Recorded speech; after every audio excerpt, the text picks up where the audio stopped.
This channel does not promote any violent, harmful, or illegal activities. All content provided by this channel is meant for an educational purpose only. তো গেল রাজ্য রাজনীতির ছবি, আর এবার একটু রাজধানীর রাজনীতির খবরে নজর রাখা যাক। কাল বাদে পরশু দিল্লি বিধানসভার ৭০টি আসনে নির্বাচন। ত্রিমুখী প্রতিদ্বন্দ্বিতায় আম আদমি পার্টি রয়েছে বিজেপি এবং কংগ্রেস। প্রতিষ্ঠান বিরোধী হওয়ার পাশাপাশি যমুনা জল, দিল্লি দূষণ আর আবগারি দুর্নীতির কালি কেজরিওয়ালের কাছে এখন বড় চ্যালেঞ্জ। মহিলা ও যুব সম্প্রদায়ের মন জয়ের ঢালাও প্রতিশ্রুতি দিচ্ছে তিন পক্ষই।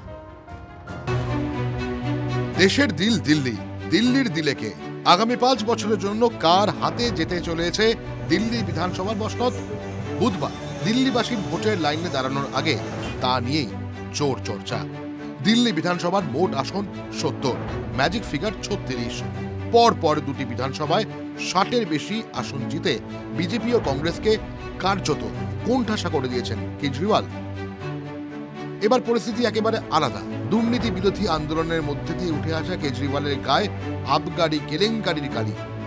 সেই সঙ্গে তার আবাসে বিলাস বৈভব, যমুনার জলে দূষণ, উন্নয়নের নামে কেবলই প্রচারের মতো অভিযোগ নিয়ে ত্রিমুখী যুদ্ধে নেমেছে बीजेपी कांग्रेस।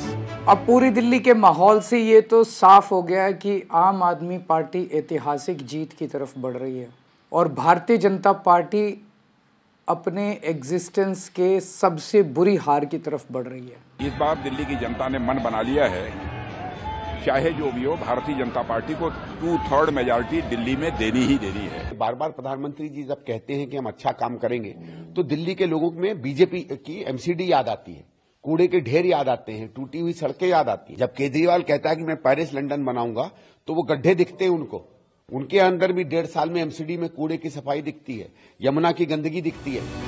মহিলা, যুব এবং পূর্বাঞ্চলের ভোটারদের জন্য নির্বাচনী ইস্তেহারে ঢালাও প্রতিশ্রুতি দিচ্ছে তিন পক্ষই। মহিলাদের প্রতি মাসে 2100 টাকা করে দেওয়ার প্রতিশ্রুতি দিয়েছে আম আদমি পার্টি।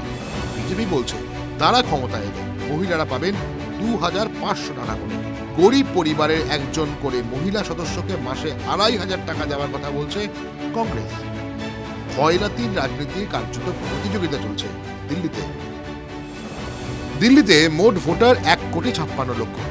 এর মধ্যে 20% দলিত ভোটার রয়েছে রাজধানীতে, 13% মুসলিম ভোটও অন্যতম ফ্যাক্টর।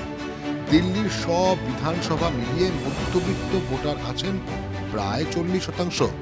কেন্দ্রীয় বাজেটে 12 লক্ষ টাকা আয় পর্যন্ত কর ছাড়ের ঘোষণার পরে তাদের মন কোন দিকে ঘোরে সেটাও দেখার বিষয়। এদিকে রাজধানীর ভোট প্রচারে রাজনীতির সব কুশীলবি সক্রিয় অংশগ্রহণ নজর কেড়েছে। প্রচারের শেষ দিনে পড়ুয়ারদের সঙ্গে নিবিড় আলাপচারিতা সেরেছেন নরেন্দ্র মোদী। रिजल्ट खराब हो जाएगा तो मेरी सरकार की इज्जत खराब हो जाएगी, इसलिए बड़ा बेईमानी का काम होता है। অমিত শাহ, রাজনাথ সিং থেকে প্রিয়াঙ্কা গান্ধী পথে নেমেছেন সকলেই। केजरीवाल जी ने वायदा किया था कि 5 साल के अंदर मैं दिल्ली का पानी साफ कर दूंगा, यमुना जी में जाके नहाऊंगा, यमुना का पानी पीऊंगा।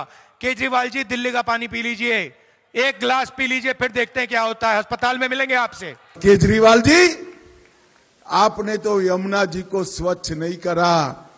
मित्रों, मैं आज कहकर जाता हूं, सरकार आप बना दीजिए, 3 साल में हम यमुना पर यमुना रिवर फ्रंट बनाने का काम करेंगे। Yamuna river front. बंबई में सबसे बड़ा स्लम जो है धारावी, उसकी जमीन उठा के इन्होंने अपने एक दोस्त को दे दी। दिल्ली की झुग्गियों को भी नहीं छोड़ने वाले, दिल्ली की सारी झुग्गियां तोड़ देंगे, ये जमीन उठा के अपने दोस्त को दे देंगे। इनकी नज़र आपकी ज़मीनों पे है, तो इनके धोखे में मत आना। केवल 3-4 हजार रुपए के लिए अपने परिवार को मत बेच देना। শেষ পর্যন্ত দুর্নীতির অভিযোগ মুছে ক্ষমতা ধরে রাখতে পারবেন অরবিন্দ কেজরিওয়াল? 2 দশক পরে দেশের রাজধানীর বিধানসভায় ফিরতে পারবে বিজেপি? আম আদমি পার্টি ও বিজেপিকে টক্কর দিয়ে হারানো ভোট ব্যাংক ফেরাতে পারবে কংগ্রেস? উত্তর 8ই February. Bureau report, TV9 Bangla. নৈহাটিতে অর্জুন সিং এর নামে পোস্টার ঘিরে বিতর্ক ঠিক কোন জায়গায় জানবো আমাদের প্রতিনিধি অনন্ত থেকে। অনন্ত, দেখো, বিভিন্ন জায়গায়, নৈহাটির বিভিন্ন জায়গায় পোস্টার, অর্জুন সিং এর যে খুন হয়েছে সে অর্জুন সিংকে অভিযোগ করে তার নামে পোস্টার ছড়িয়েছে। যদিও তৃণমূলের পক্ষ থেকে বলা হচ্ছে এটা সাধারণ মানুষ এই পোস্টার ছড়িয়েছে, তবে অর্জুনের দাবি যে যারাই এমন নামে পোস্টার চড়ান বা যে ছবি ভাইরাল হয়েছে অভিযুক্তের সাথে অর্জুন সিং এর ছবি, অর্জুন সিং এর দাবি যে তখন আমি তৃণমূল করতাম, সেই তৃণমূল করাকালীনই সেই ওই রাজেশ মিছিলে ছিল এবং সেই মিছিলে পার্থভৌমিক সাংসদ বর্তমান তিনি ছিলেন এবং বিধায়ক সনদ দে ছিলেন, পৌরপ্রধান অশোক চ্যাটার্জিও ছিলেন, সেই এক মিছিলেই ছিলেন। তাহলে তৃণমূলের সাথে যে তৃণমূলের লড়াই সেটা প্রমাণিত দাবি অর্জুনের। পাল্টা অশোক চ্যাটার্জির দাবি যে অর্জুন সিং যে তিনি গুন্ডা নিয়ে ঘোরেন, তিনি সেটাই তার প্রমাণিত যে খুনের ঘটনায় তিনি যুক্ত, যেহেতু অপরাধী তার সাথে ঘুরে বেড়াচ্ছে। কিন্তু অর্জুন সিং এর পাল্টা তার দাবি যে কে আমার সাথে মিছিলে আছে এটা দেখার দায়িত্ব আমার নয়, আমার সাথে পুলিশ ছিল। তাহলে পুলিশ কি করলো? পুলিশ তো আমার যারা সার্ভিস পুলিশ ছিল সেই পুলিশ ছিল তারা আমাদের সাথে, তাহলে সেই অপরাধী যদি থাকে তার কি করে, তারা কেন দেখলো না? এবং ধন্যবাদ অনন্ত, ধন্যবাদ। করতেই পারে, তৃণমূল কাছে তো আর কোনো কাজ নেই, পোস্টার দিয়েছে, আমার প্রচার করছে, আমি থ্যাঙ্কস জানাচ্ছি ওকে, প্রচার করছে। কিন্তু ও যে গুন্ডামি করেছে পার্থভৌমিক, ওরও পোস্টার পড়বে, আপনি দেখবেন, ঘাবড়াবার কিছু নেই। পিস্তল নিয়ে গুলি চালাচ্ছে, এই সনদ পিস্তল নিয়ে রাস্তায় ঘুরে বেড়াচ্ছে, সনদের সঙ্গে দিনরাত ঘুরে বেড়ায়, সেই ছেলেটা পিস্তল দিয়ে গুলি চালাচ্ছে, সবটাই বেরোবে, ঘাবড়াবার কিছু নেই। 9 তারিখে শুভেন্দু অধিকারী আসছে, তো সবটাই আমরা বের করব। সরস্বতী পুজোর দিন ইভটিজিং। হাওড়ার রামরাজাতলার একটি মেয়েদের স্কুলের সামনে ইভটিজিং এর অভিযোগ উঠছে। প্রতিবাদ করায় এক ছাত্রীর বাবাকে মেরে মাথা ফাটিয়ে দিল 3 যুবক। এদের মধ্যে 2 জনকে ধরে চ্যাটার্জিহাট থানার পুলিশের হাতে তুলে দেওয়া হয়, একজন পলাতক। এই ঘটনায় এলাকায় চাঞ্চল্য ছড়ায়। কম বয়সী মেয়ে, ক্লাস 10-এ পড়ে, তো দাঁড়িয়েছিল বাবার সাথে, ওরা কন্টিনিউ লাগছিল, যার বিনিময়ে বাবা প্রোটেস্ট করতে বাবাকে 3 জন, তো বাবাকে রীতিমতো একটা লোহার বালা দিয়ে মেরেছে, মেরে মাথা ফাটিয়ে দিয়েছে। তারই বিনিময়ে প্রত্যেকটা মানুষ প্রোটেস্ট করেছে। মারপিট হচ্ছে, একটা ছেলে একদম এরকম বালা ছিল হাতে, ওই বালা দিয়ে ওটা তো বলছে বাবা পুরো মেরে মাথা দিয়ে একদম গল গল করে রক্ত পড়ছে। তারপর বাবাটা হেঁটে হেঁটে যাচ্ছে, টোটো ধরে বলে থানায় যাবেন, মানে মেয়েটাকে নাকি থ্রেট করতো ছেলেটা। যদি এই ধরনের আপত্তিকর কিছু ঘটনা ঘটে থাকে, নিশ্চয়ই নিন্দার ঘটনা, খারাপ ঘটনা, পুলিশ প্রশাসন ব্যবস্থা নেবে, এর সঙ্গে রাজনীতির কোনো সম্পর্ক নেই। যদি কেউ কোনো অন্যায় করে থাকে, স্থানীয় পুলিশ ব্যবস্থা নেবে।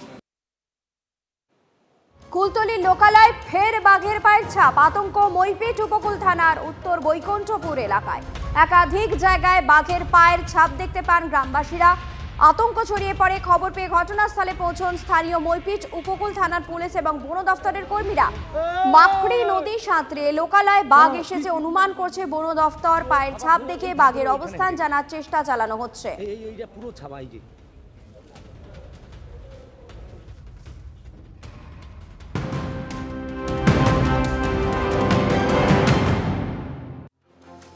একদিকে বাঘের আতঙ্ক আর অন্যদিকে দলছুট দাঁতাল হাতির উপর অমানবিক অত্যাচার। আর্থ মুভার দিয়ে উত্তক্ত করার অভিযোগ, আটক করা হলো আর্থ মুভার মেশিন ও চালককে। সেই ছবি আপনাদের সামনে আমরা তুলে ধরছি, কিভাবে আর্থ মুভার দিয়ে উত্তক্ত করার চেষ্টা করা হয় হাতিটিকে।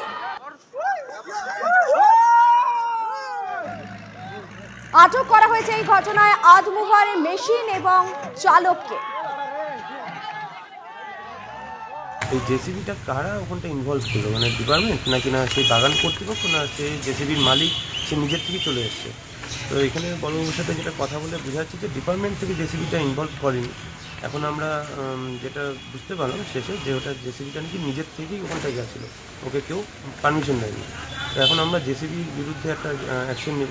জেসিবি কিভাবে সাহস পায় বা পাবলিক কিভাবে সাহস পায় একটা ওয়াইল্ড লাইফ এলিফ্যান্টকে, যেটাকে ধরুন মানে ওটা protected class 1 protected animal elephant, তাকে সেইভাবে ধাক্কাধাক্কি করতে বা জেসিবি দিয়ে তার মাথায় মারতে, তাকে সব মানে বারবার পোক করেছে, তাকে বারবার ইনস্টিগেট করা হয়েছে হাতিকে। টি গার্ডেনের ব্লেড তার দিয়ে আগেই সে রক্তাক্তই হয়েছিল হাতিটা পুরোটাই। আমাদের সবার প্রশ্ন এইটাই যে কেন কোনো স্টেপ নেওয়া হয়নি।